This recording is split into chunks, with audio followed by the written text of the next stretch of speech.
omusasi wafe agenze ku kyalo Nsasa mu Kira municipality wabadde Nsage ibakubidde omuwala ono.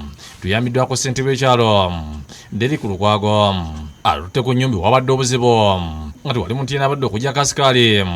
William Mwanguyo ssentebe amukunyizza okunnyira byonna ebyabaddewo ng'omuwala akubibwa.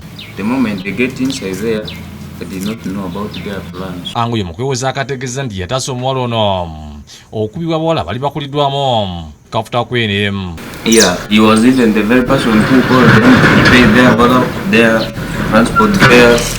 Then they all went inside. It's me who went and called him out that, what are you doing, sir? You are seeing the situation and again you are also closing the door. So I got the guy like 2 times. Then I locked her in my house. So those guys, they surrounded me where that I should let the guy to. Sente bulukwa akategeeza nti ensonga z'omwala okubibwa mu kitundu kye yabadde talina kyazimanyiiko n'abapangisa abadde tabamanyi ku Walandi Road tamubanjuliranga. Asiimye Bukedde TV olw'okuyamba omuntu wa bulijjo ng'amanyisa bannansi ebigenda mu maaso. Obuzibu obutadde ku Walandi Road abatagala kwanyula abapangisa be bayita ku kyalo kyatwala. Obuzibu wa Walandi Road tubagamba muleete abantu mubanjule kuba ebitunga bino kyekyokulabirako kiri mu bbanga.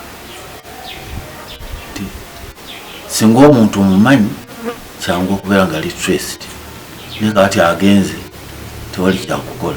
Kyokola nti Walandi Road ajje tukwatagane naye kubanga omwami ono yavuddeko obuzibu bwonna. Agambye nti alina obuzibu mu kitundu olw'abantu abalowooza nti bo bamanyi olw'okuba balina ssente ne batuuka n'okuzimba zigolofa n'ebikomera nga talina bw'omutuukawo kumweyanjulira ti yegwe ssentebe. Engeri yonna gy'ono omulumba bangi amayumba gano gonna ogalaba agasinga sookuba ku mayumba 10 ekiri wano nga manyiko nyumba 2 gokka. Owulidde sirina power nti ngende mu forcing n'ekifuba. Abantu betogeddeku ne bavumidde eky'abantu abeekubaanye ne bakuba omuwala ate tebabadde na bujulizi. Nze ndabye bali abawala bakoze ekikyamu nnyo kumukuba ne bamuyibira amazzi. Amyuka omwogezi wa poliisi mu Kampala Eby'omuwala Luko Besigire ategeeza nga poliisi bali ku bikugu abawala babiri abadduse ssaako n'omupangisa yadduse n'abasaba okutwala ku poliisi ng'obudde bukyali.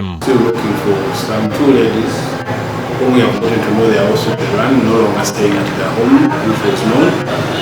But we inform them wherever they are to reach out to the police, especially Chila Division Police. Download the app on App Store or Google Play Store now. Vision Digital Experience, the future of media.